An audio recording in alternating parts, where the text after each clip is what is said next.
Bincang bersama. Selamat datang smart listeners dalam program podcast Bincang Bersama. Di kesempatan kali ini Tasya Rustama akan menemani Anda. Dan di kesempatan kali ini juga saya punya tamu, sosok figur yang sangat luar biasa. Bagaimana effortnya untuk lebih menyuarakan wastra Indonesia, terutama batik. Sudah ada Mas Dev Joa di sini. Halo Mas Dev. Halo Mbak Tasya, apa kabar? Alhamdulillah baik. Mas Dev, gimana kabarnya? Baik. Masih terus aktif untuk menyuarakan batik di seluruh Indonesia? Masih. Sudah 24 tahun ya. Wow, luar biasa. Tapi kita sebelum sampai sana, saya penasaran dengan masa kecilnya seorang Dev Joa. Boleh cerita dong, ketika kecil tuh seperti apa sih?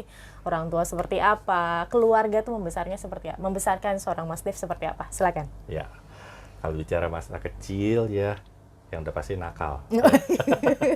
Nakal dan udah pasti itu bandel ya, udah nakal, bandel, lengkap lah pokoknya.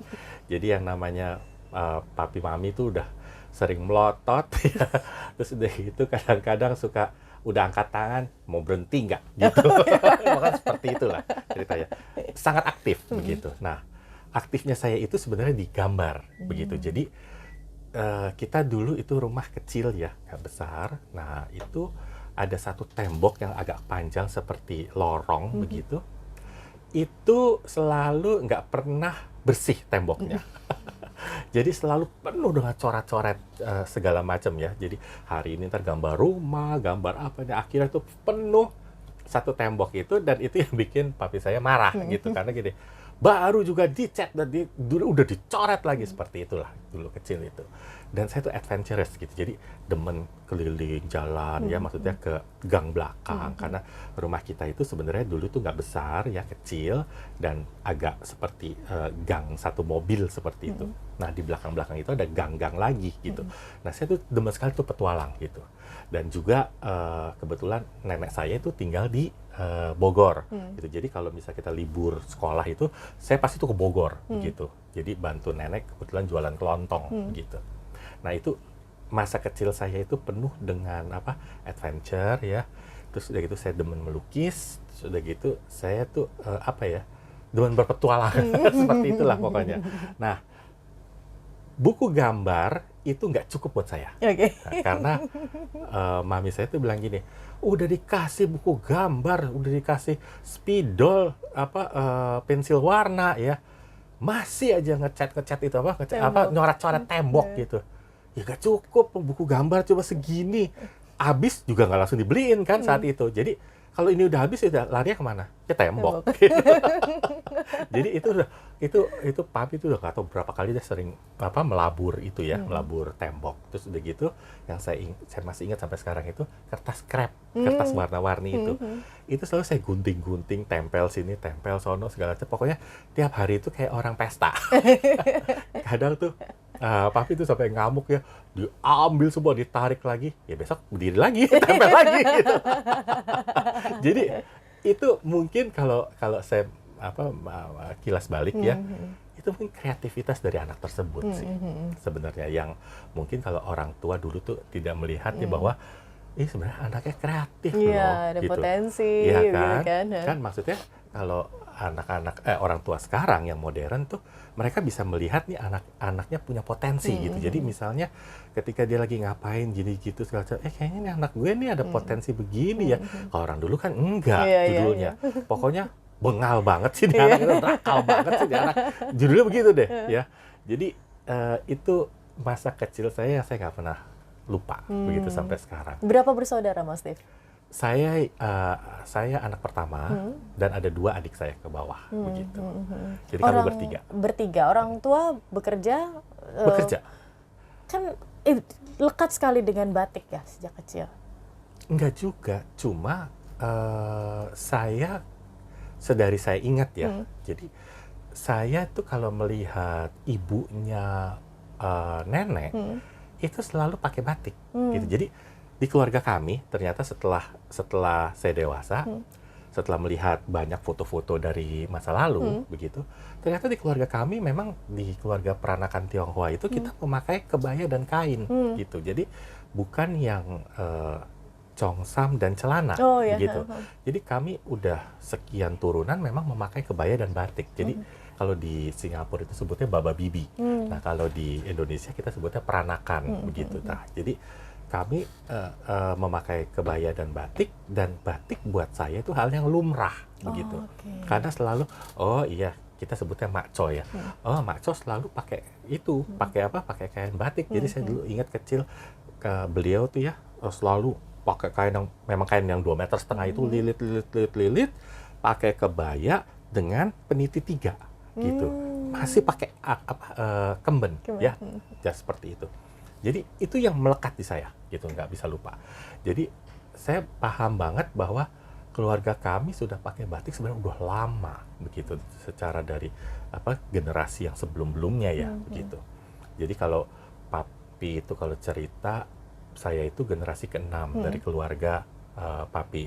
Nah, kalau dari keluarga mami mungkin generasi ke-4 begitu. Jadi memang kami udah cukup lama begitu di sini. Papi kebetulan dari Jakarta, jadi ya kalau udah 6 generasi ya bisa ditelusuri dari tahun berapa dia tuh ya kira-kira begitu. Nah, dalam keseharian memang kita nggak menggunakan batik, hanya makco kami itu, jadi ibunya dari nenek kami yang menggunakan batik begitu. Tapi buat saya tuh melihat batik sebenarnya satu hal yang keseharian begitu. Jadi sebenarnya tidak pernah lepas dari batik sih ya, karena kalau kita bicara 24 tahun saya mendalami batik itu starting dari tahun 2000 begitu. Umur berapa itu saat itu, Mas Dev? 2000 itu mungkin sekitar 24 artinya sekitar 20 lebih sekian ya, mungkin 25, 26 ya begitu. Nah, di saat itu memang saya bertanya kepada nenek saya, Oma, ada nggak batik dari warisan keluarga? Aku tanya seperti itu. Nah, Oma masuk ke dalam kamar, lalu ngambil 4 kain, ya kainnya warna biru putih gitu. Lalu dikasih ke saya, dilempar nih ke meja, bruk gitu. Penasaran dong, apaan sih kok kain kok cuma biru putih? Biasanya taunya yang dari makco itu selalu warna coklat-coklat, sogan-sogan seperti itu. Nah, setelah dilihat, bagus ya, ada motif bangonnya, motif yang aneh, nggak pernah lihat seperti ini itu begitu. Nah, ternyata itu sebenarnya adalah kain kedukaan, atau kalau misalnya ada yang meninggal atau ada yang kita datang ke rumah duka, nah mereka memakai kain itu. Jadi kalau sekarang saya berpikir kain itu masih ada setelah sekian generasi, ya karena kain itu jarang dipakai, ya siapa yang mau ya pakai kain itu, karena kan kain yang ya tujuannya untuk itu gitu loh. Nah, tapi dari situ itu mengulik saya tuh untuk memahami jauh mengenai batik begitu, karena ya udah umur segitu ya. Jadi apa sih batik itu? Terus udah gitu Oma dari mami saya itu bercerita mengenai batik 3 negeri. Nah, 3 negeri, wah pikir gini, oke 3 negeri ini mikir sendiri nih ya. Oh, ini pasti luar negeri dari mana-mana nih ya, kirainnya seperti itu. Tapi ternyata yang dimaksud dengan 3 negeri itu adalah batik yang dibuat sebenarnya berdasarkan 3 warna begitu. Warna merahnya dari Lasem, warna birunya dari Pekalongan, warna coklatnya, soganya itu dari Solo begitu. Karena waktu zaman kolonial Belanda kan dibilangin negeri itu dipecah seperti itu. Jadi seperti itu, makin penasaran gitu ya, pengen tahu apa sih batik 3 negeri begitu. Nah, dari situ sebenarnya berawal dari tahun 2000 itu, dari pemberian 4 kain biru putih itu, lalu saya mulai mencari batik 3 negeri itu, ya sampai sekarang excitingnya itu nggak pernah pudar gitu selama 24 tahun. Apalagi kalau sekarang lebih dalam lagi karena lebih melihat para UKM dan kehidupan batik yang sesungguhnya ya, memahami lebih jauh. Dan juga tahun lalu saya sudah mengambil sertifikasi batik di Jogja untuk mengajar batik dan juga untuk bercerita mengenai batik begitu. Jadi era sekarang balik lagi ya seperti pembicaraan kita sebelumnya, bahwa kita tuh perlu sekali legitimasi Ya. sebenarnya supaya memang jika kamu berbicara mengenai batik ya bisa dipertanggungjawabkan seperti itu. Jadi tidak hanya sekedar obrolan dari comot kanan, comot kiri gitu. Ya kan? Jadi itu udah setidaknya harus begitu, dan itu saya pahami betul. Semakin saya kemari saya harus memperkaya diri saya ya untuk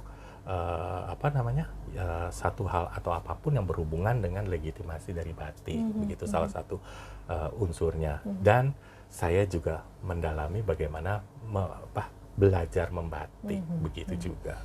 Jadi memang kalau masa kecil ya seperti itu saya nggak bisa lupa, karena kalau saya melihat anak-anak sekarang itu sebenarnya masa kecilnya kurang fun, ya kan? Sekarang ya? Ya sekarang. Jadi gini, kalau saya dulu ya masih bisa seperti itu, jalan berkeliling ke sana ke sini, adventure gitu ya, sampai lewat saya masih ingat tuh di Bogor itu ada satu jembatan yang jembatan gantung ya namanya juga jembatan gantung ya. Jadi saya masih ingat sampai sekarang. Jadi dari jauh ya, dari sisi berlawanan ada ibu-ibu bawa bawa barang di kepala sambil pegangan gitu. Yang namanya jembatan gantung kan ya gini dong. Goyang-goyang. Ya kan? Nah saya demen sekali dulu kecil tuh jalan sebar itu goyang-goyang. Nah itu tanpa melihat si ibu di ujung sana ya. Ini dari sini saya udah saya injek-injek kanan kiri gitu. Goyang dong. Yang sono teriak-teriak. Wow. Anak ini ya, saya udah teriak-teriak. Kita masih bingung. Apaan sih dia ngomel-ngomel? Padahal dia udah pegangan gitu, goyang-goyang. Maksudnya itu saya nggak pernah lupa loh kejadian itu. Jadi kalau menurut saya itu masa kecil anak-anak seusia saya sekarang itu mereka satu lebih kreatif, dua karena keterbatasan segala macam mereka jadi berpikir ya. Terus udah gitu rasa keinginan tahu juga sangat besar, dan istilahnya masih takut orang tua. Dimana kalau anak sekarang ya gitu diomelin maminya ya dengan diplototin mata ya diem aja. Kalau kita dulu diplototin mata udah mateng lu, keringet waduh, dingin mati lu, mateng lu, aduh gimana nih, udah begitu kan. Kalau sekarang mau dibilang apapun juga tetap gini kan. Iya, ambil itu piring. Iya, ntar. Coba kalau dulu, ambil tuh piring, tar. Langsung ini, mau ambil gak? Kabur gitu kan. Kalau sekarang udah gak kena tuh kayak gitu. Benar. Jadi itu salah satunya. Jadi dulu itu kita lebih awareness, kita lebih tinggi ya. Terus udah gitu kita tuh lebih kreatif. Terus udah gitu kita lebih mencari solusi ya waktu. Karena gini ya, karena semua terbatas gitu. Benar, karena jadi keterbatasan. karena dalam keterbatasan itu ya kita jadi berpikir lebih kuat ya, lebih keras gitu. Terus adventure ya. Jadi zaman dulu itu masih kita bisa berpetualang dan lain-lain ya. Saya juga nggak bisa menyalahkan bahwa sekarang itu agak susah untuk melakukan itu karena tingkat kejahatan juga agak serem ya. Jadi agak berbeda ya dengan dulu gitu.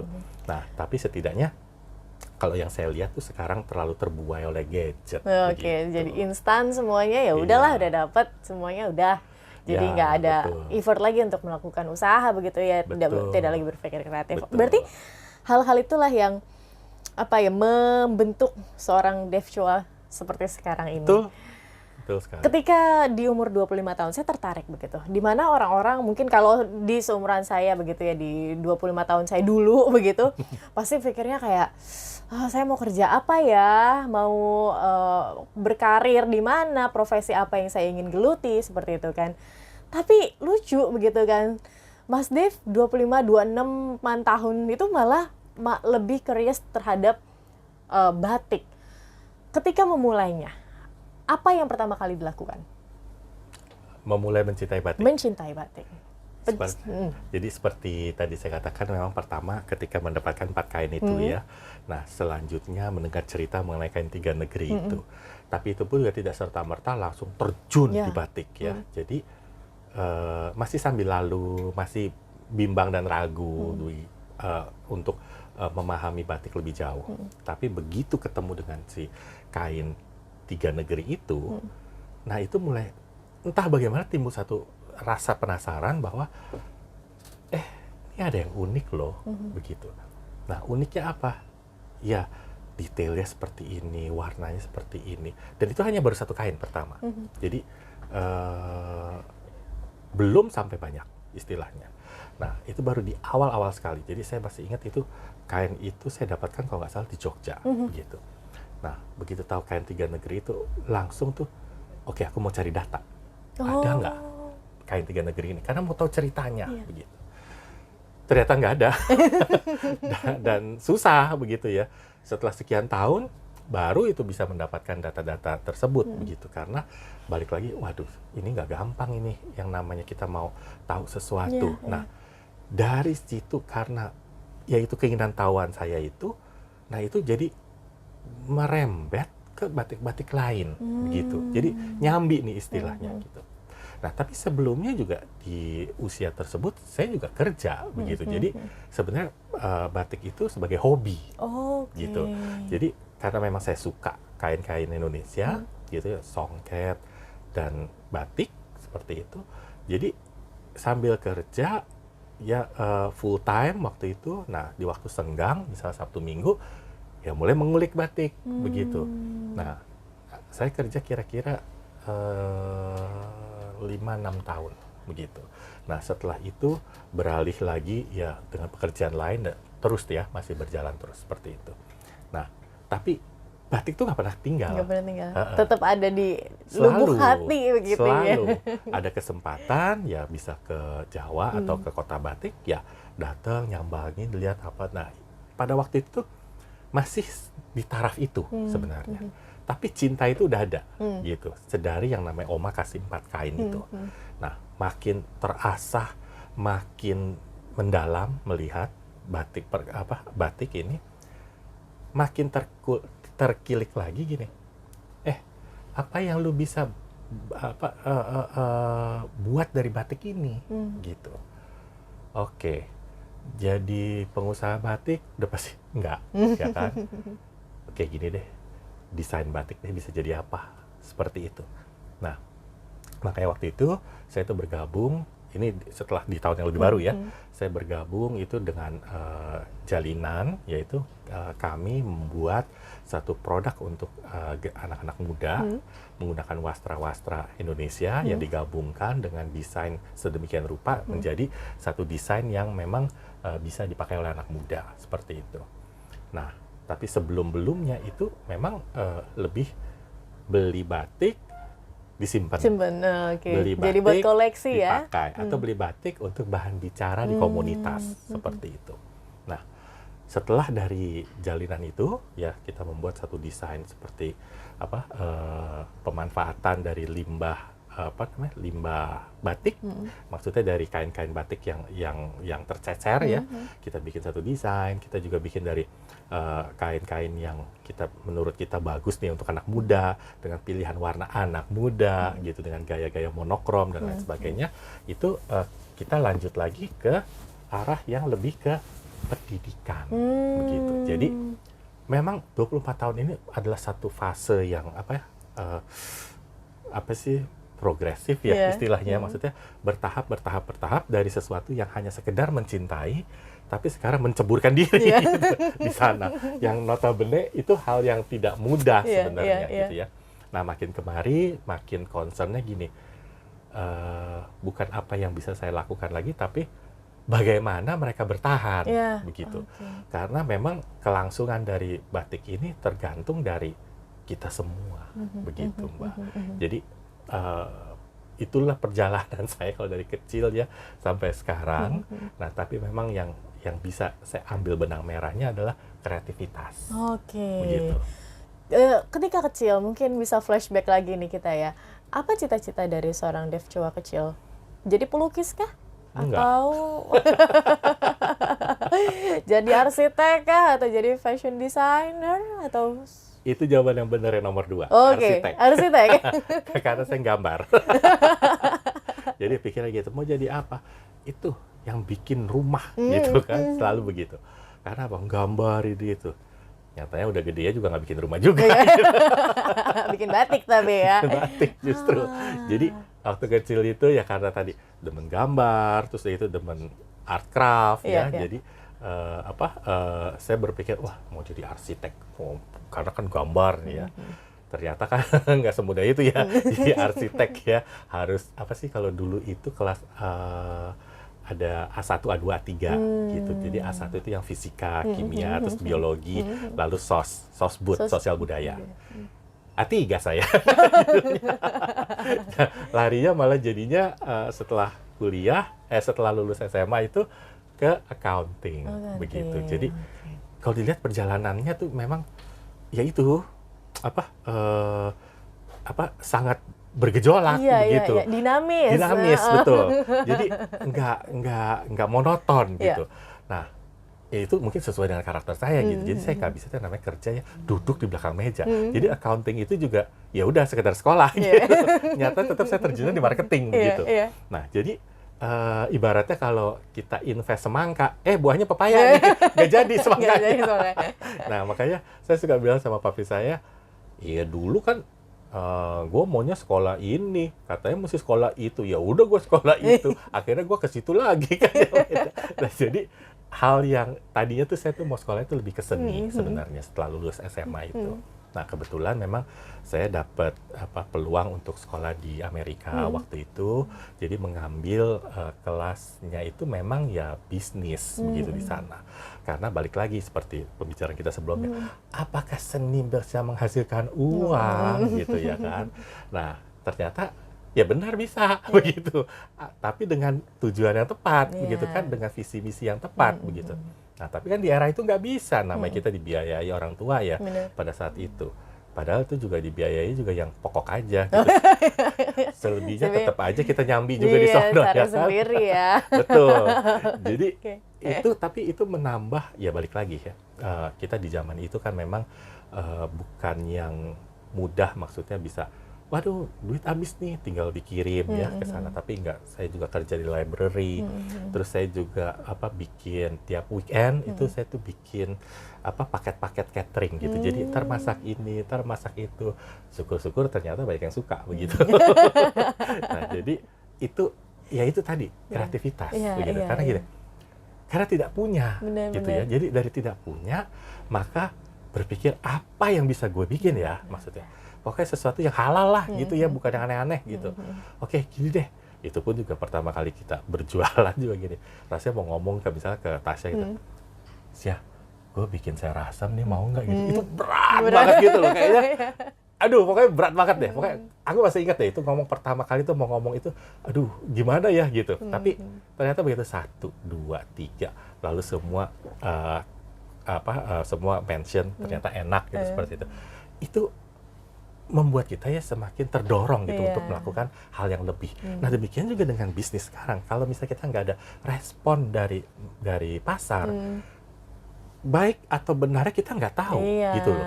Jadi oke, kita bikin seperti ini aja, nggak tahu di pasarnya tuh misalnya jelek. Makanya butuh testimoni, Sangat. butuh reviewer, begitu kan Betul. dari orang, dari customer. Betul, maka dari itu sosmed itu menjadi salah satu sarana sebenarnya untuk kita tuh dengar gitu apa. Ya walaupun kadang-kadang ada netizen yang agak sulit ya. Lucu ya.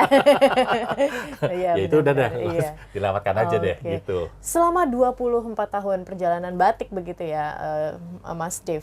Gimana perkembangannya sekarang? Apalagi tadi sempat di-mention dengan adanya sosial media. Apakah sudah justru mendorong batik Indonesia lebih dikenal dunia kah? Lebih dipakai di anak-anak muda sekarang, dunia, atau seperti apa? Atau justru menurun? Trennya ada, mulai meningkat ya. Tapi secara generalize apakah itu sudah mengena sekali? Saya rasa masih 60% begitu. Jadi belum secara in total semua ya. Balik lagi karena ya satu sisi kita juga bersaing terhadap produk luar ya. Atau misalnya produk-produk yang bukan batik ya, atau bukan karya wastra kita begitu. Nah, ini memang butuh satu dorongan ya, satu wacana atau sarana ya untuk mereka-mereka ini yang muda yang memang berkreasi ini untuk lebih mengembangkan produknya gitu.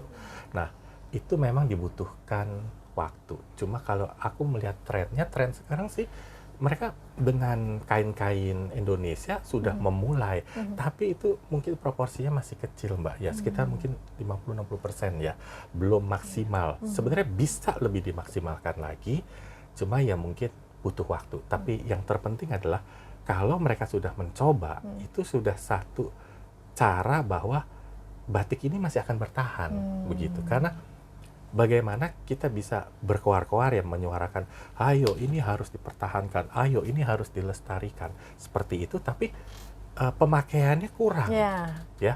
Dan kalau misal pemakaiannya kurang, otomatis ya berkoar-koar juga nggak ada gunanya. Bener. Gitu. Jadi harus dimanfaatkan, begitu. Nah, kalau dimanfaatkan, dipakai dengan cara apapun, ya, dengan cara mereka atau generasi muda, monggo silahkan gitu. Jadi tidak pernah ada pakem yang harus, oh ini harus begini, harus begitu. Dipakai aja dulu gitu. Karena gini, kalau kita memakai wastra Indonesia itu ada skalanya. Jadi pertama, saya ambil contoh batik lagi ya. Jadi misalnya pertama nih, wah batik mahal Mas Dev, itu harganya 500.000, 1 juta kalau batik tulis. Ya ojo beli batik tulis gitu loh. Belilah batik cap ya. Batik cap kalau misalnya kita ke Trusmi ya, itu batik cap itu mulai dari 90.000, ada yang 100.000. Bahkan kalau misalnya kita ke beberapa daerah ada batik-batik tulis yang sederhana ya, itu 150.000, ada yang 160.000, masih di bawah 200, masih terjangkau. Nah oke, kalau misalnya ratusan itu agak mahal, apalagi misalnya mahasiswa ya atau seperti itu, tapi pingin pakai batik nih yang sebenarnya, karena kan dibilangnya jangan pakai yang tekstil motif batik, tapi pakai batik. Nah kita bisa memulai dari apa, kain-kain batik cap, karena batik cap itu diakui UNESCO sebagai batik yang sesungguhnya begitu. Nah, cara pemakaiannya bebas gitu, tidak ada harus pakem tertentu atau dengan busana tertentu atau dikombin dengan cara tertentu, itu silahkan bebas merdeka menggunakan kain batik itu. Jadi silahkan berinovasi begitu, berkreasi gitu dengan batik. Ya itu tidak masalah begitu. Tapi kadang-kadang kita nih terganjal kepada pengetahuan, Mas Dev. Mumpung ada ini kan orang ahli batik begitu kan yang mengerti sebenarnya batik itu sebenarnya apa sih, perbedaannya apa sih begitu ya. Karena kita di zaman sekarang yang sering ya kita dengar ya smart listeners, para pemerintah juga bilang bahwa sekarang selain digempur nih dengan bahan-bahan atau tekstil-tekstil dari China yang itu sebenarnya bukan wasra kita begitu kan. Betul sekali. Dan berarti kita harus tahu nih Mas Dev, sebenarnya perbedaan batik sesungguhnya dengan batik yang mungkin banyak di pasaran, batik yang diproduksi oleh industri itu seperti apa? Saya punya satu kain. Apakah ini batik, Mas Dev? Silakan. Kita tebak ya. Batik bukan batik nih, bukan kepunyaan ini. Mbak Tasya. Ya nih, Mas Dev juga ada contohnya kan batik. Ada 2 batik di sini. Ya, kita lihat Apakah yang ini Mbak batik? Tasya dulu ya. Oke, ini bahannya disebut dobi ya, katun, betul. Tapi kita lihat apakah ini batik atau bukan. Nah, teman-teman sekalian, gimana cara kita membedakan apakah itu batik asli atau bukan? Sebenarnya sangat mudah. Kita hanya membalik dari kain tersebut. Coba kita lihat belakangnya ya, Mbak Tasya. Oke. Nah, ternyata berbeda teman-teman sekalian. Jadi gini, nah gini. Gini. Ya. Sisi luarnya berwarna lebih terang, sisi dalamnya itu lebih pucat atau lebih pudar. Ini menandakan bahwa ini bukan batik, tapi ini adalah tekstil motif batik karena diprint pada bagian depan. Jadi ini bagian yang diprint warna dan ini adalah bawahnya, begitu. Dan di tepiannya ini seperti robekan di sini, ya seperti ini. Jadi robekan seperti guntingan, begitu ya kira-kira. Nah, lalu kalau dilihat dari motifnya, kita buka lebih lebar. Motifnya itu semua ya, boleh dibilang itu sempurna, hampir tidak ada cacat, ya, tidak ada cacat, sempurna, semuanya rapih bentuknya dan selalu berulang, ya. Jadi dari bunga yang warna oranye di sini, lalu di sini ada lagi bunga warna oranye. Nah, di sini ya, ini berulang dan ini semua sama peletakannya. Dan biasanya kalau misalnya tekstil motif batik itu suka ada di ujungnya di sini tuh suka ada dari logo dari tekstil tersebut, begitu. Nggak ada di sini. Ya, di sini nggak ada. Nah, hal seperti itu. Jadi ini sebenarnya bukan batik yang asli, tapi ini adalah tekstil motif batik, begitu. Nah, ini secara kasat mata ya memang terlihatnya seperti batik ya, tapi ternyata ini bukan batik, begitu. Nah, sedangkan kalau ini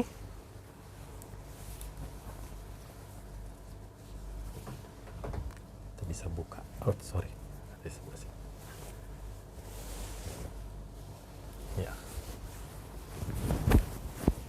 Nah, kalau kita lihat, ini boleh dibilang antara motif satu ini dengan motif yang di sini itu tidak sama, ya.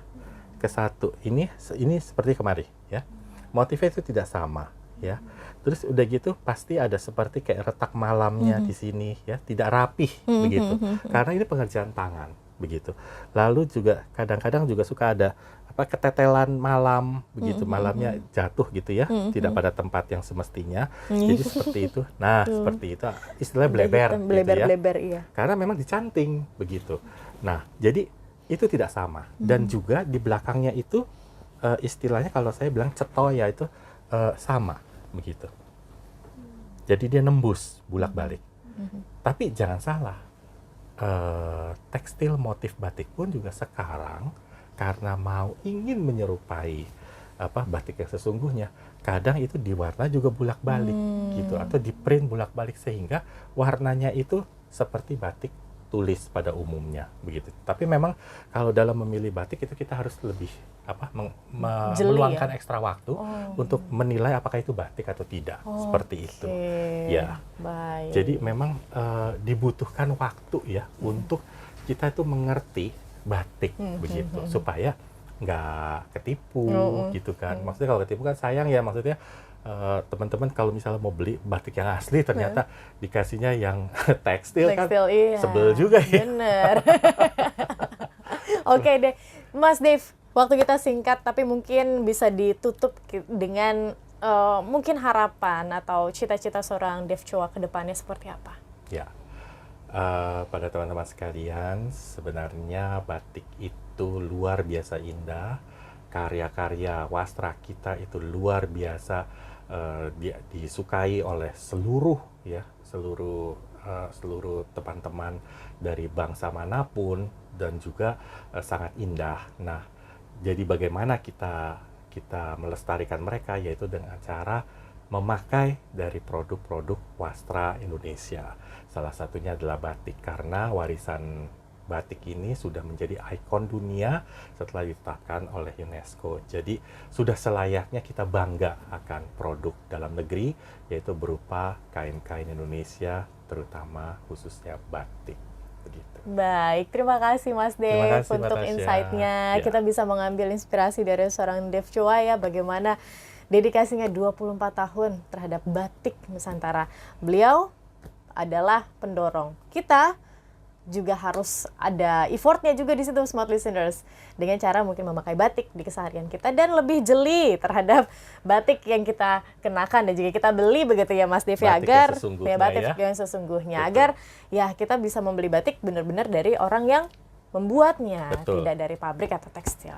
Oke, terima kasih sekali lagi Mas Dev. Terima kasih, dan terima kasih smart listeners sudah bersama dengan kami dalam podcast Bincang Bersama. Saya Tasya Rustama dan Mas Dev Choa. Kami ucapkan terima kasih. Kami pamit, sampai jumpa. Bincang Bersama.